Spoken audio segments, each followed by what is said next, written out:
මේ සුබ උදෑසන අද මේ මාධ්‍ය සාකච්ඡාව සඳහා අපේ පක්ෂයේ ලේකම්තුමා දිසානායක මැතිතුමත් ඒ වගේම පක්ෂයේ මාධ්‍ය ප්‍රකාශක වීරකුමාර දිසානායක මැතිතුමත් සම්බන්ධ වෙනවා. පැමිණි මාධ්‍යවේදීන් සියලුම දෙනා ඉතාමත් ආදරෙන් පිළිගන්නවා. අපි අද මාධ්‍ය සාකච්ඡාව තියන්න තීන්දුව කරේ වෙනත් කරුණු රාශියක් ඔබට ඉදිරිපත් කිරීම සඳහා ඒවා පසුව අපේ පක්ෂයේ ලේකම්තුමා ඒ කරුණු සවිස්තරාත්මකව ඉදිරිපත් කරයි.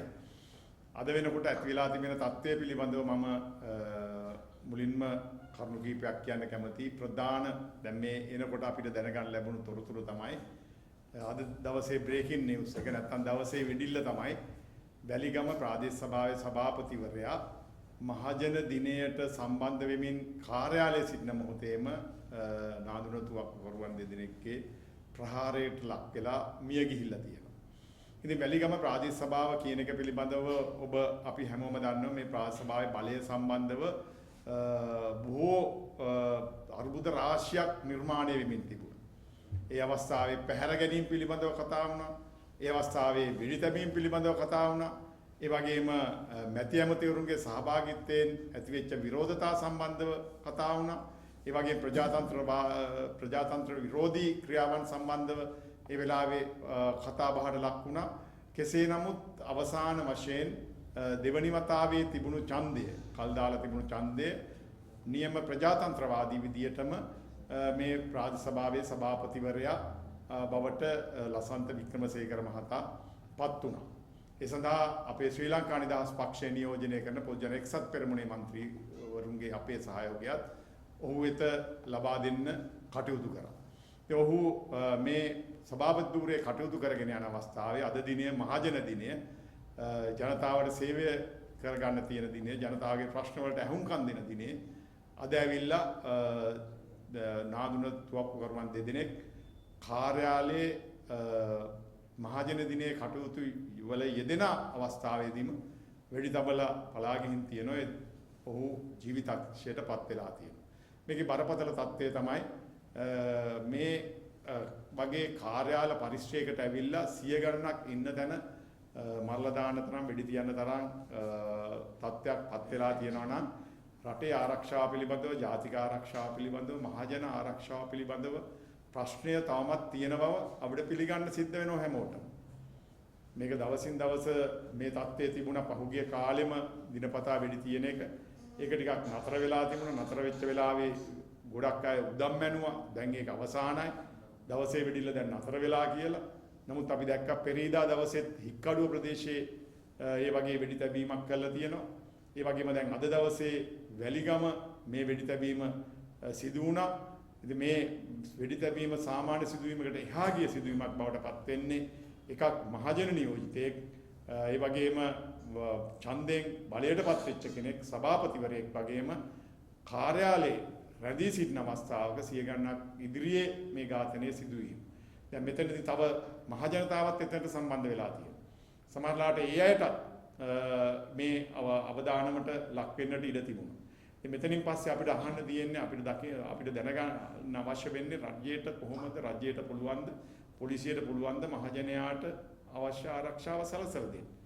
අද තවමත් සෑම කෙනෙක්ම වගේ බීතියෙන් ඉන්නේ. මේ වගේ සිදුවීම් සම්බන්ධව මේක රජයේ මැදිහත් වෙලා ක්‍රියාකාරීව මේ සම්බන්ධව කටයුතු කිරීමේ අවශ්‍යතාවය තියෙනවා. අද රජයට මේ චෝදනාව නැත්තම් එල්ල වෙනවා.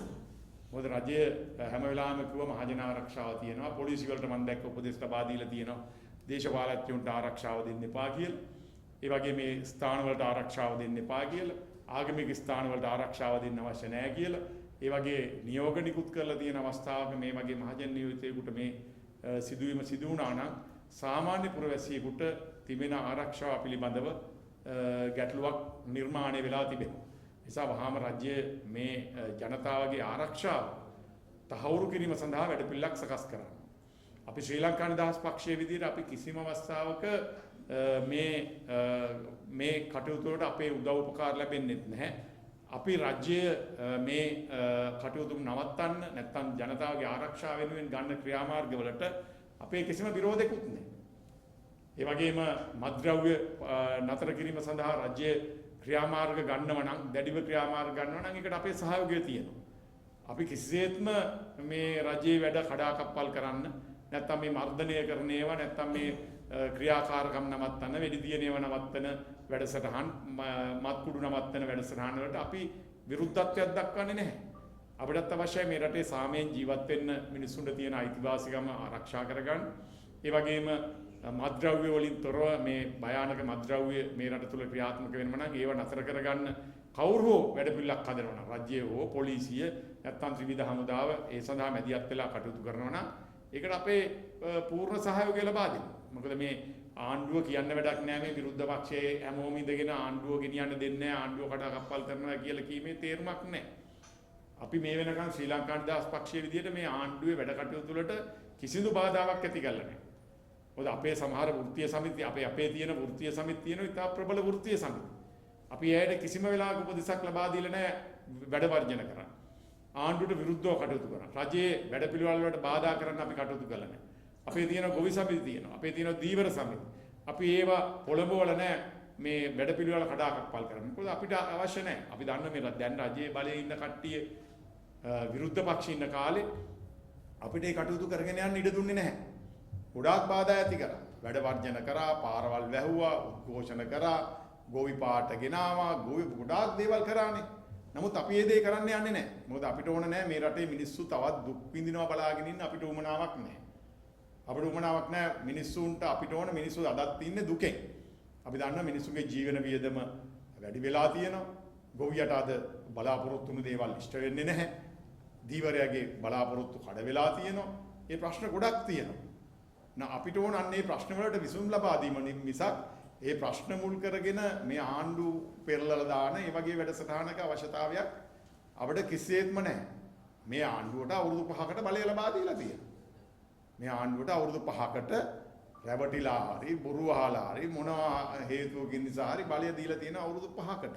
ඉතින් අවුරුදු 5කට දිනු බලය අපිට ඕන නැහැ මේ අවුරුදු දෙකෙන් මේ නවත්තලා මේක විනාශ කරන්න අපිට ඕනේ නැහැ. ජනතා ප්‍රජාතන්ත්‍රවාදීව බලය දීලා තියෙනවා නම් මොන හේතුවකින් හරි රැවටිලා හරි ඡන්දයෙන් බලයටපත් කරලා තියෙනවා නම් ඒ අයව අපිට ඕනේ නැහැ දැන් ඒ අයව මේ බලෙන් ගෙදර යවන්න. අපිට ඕනේ ඒ අය ලව්ව ජනතාවගේ බලාපොරොත්තු ඉෂ්ට කරන්න ජනතාවට වෙච්ච පොරොන්දු ටික ඉෂ්ට කරගන්න තියෙනවා නම් ඒක තමයි අපේ බලාපොරොත්තු. අපි පක්ෂයක් විදිහට හැමදාම මේ රට වෙනුවෙන් කටයුතු කරපු පක්ෂයක් කණ්ඩායමක් විදිහට තමයි අපි කටයුතු කරන්නේ. අපිට කිසිදු කඩාකප්පල්කාරී ක්‍රියාවක අවශ්‍යතාවයක් නැහැ.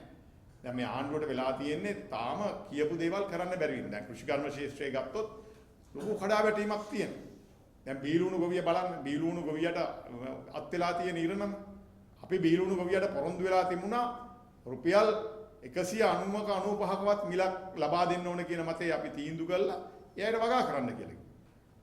ඉතින් මේ ආණ්ඩුවට පස්සේ කරේ මොකද ටැක්ස් එක වැඩි කරා. ටැක්ස් එක වැඩි කරාම මේ රටට ලුණු ගෙනාපු අයට ඒ වාසිය හම්බුණා. ගොවියට අද බීලුණු ගොවියට බීලුණු ටික විකුණ ගන්න බැරි තත්ත්වයටපත් වෙලා තියෙනවා. ඒ නිසා ආණ්ඩුව මේ ටැක්ස් වැඩි කිරිල්ලෙන්ම ඒක කරන්න පුළුවන් කමක් නැහැ. ආණ්ඩුව මැදිහත් වෙලා මේක මිලදී ගැනීමක් කරන්න ඕනේ. ඒක පාඩුවක් වුණාට මිලියන් මේ 100ක් කමාරක් පාඩු වුණාට ඒක පාඩුවක් විදිහට අපි දකින්නේ නැහැ. ඒක ආයෝජනයක් විදිහට දකින්නේ. ඒතකොට බීලුණු ගොවීන් ධෛර්යමත් වෙනවා. දැන් එක වෙලාවක තිබුණා ලුණු කිලෝක 4500ටත් හොයාගන්න බැරි වෙලාවල් තිබුණානේ. ඉන්දියාවේ ප්‍රශ්නයක් ඇති වුණාම ඉන්දියාව අපනයනයේ තහනම් කරාම ලුණු නැති වුණා. අපිට ලුණු නැතුව කන්න තත්ත්වයටපත් වුණා. දැන් ආයේ වගේ තත්ත්වයක් ඇති වුණොත් මොකද වෙන්නේ? ඒ නිසා අපේ සැලැස්මක් තිබුණා. මේ වෙනකොට ඇත්තටම අපි හිටියනම් ඒ තත්ත්වේ කවදාවත් ඇති වෙන්නේ නැහැ. බීලුණු වගාව මේ ව්‍යාප්ත කිරීමේ වැඩපිළිවෙලකට අපි ගියා. ඒකෙදි අපි කැබිනට් මණ්ඩලයේ අපි සාකච්ඡා කරේ බීලුණු ගොවියට මිලක් දෙන්න. ඒක පාරිභෝගික මතට බද්දක් ගහලා පටවන්න නෙමෙයි. බීලුණු ගොවියට වැඩි මිලකට බීලුණු ටික අරගෙන අඩුවට දීලා හරි ඒ අය ධෛර්යමත් කරන්න. ඒතකොට ටික කාලයක් යනකොට ඒ අය ශක්තිමත්ව නැගී හිටිනවා. ඊට අතිරේක ව්‍යයයට තෙල් ටික, පොර ටික වගා කරගන්න ආධාරයක් දුන්නා නම් අඩු ගන්න. ඒතකොට නිෂ්පාදන වියදම අඩු වෙනවා. එහෙම තමයි මේ වගාවක් හරියාකාරව ක්‍රියාත්මක කරන්නේ.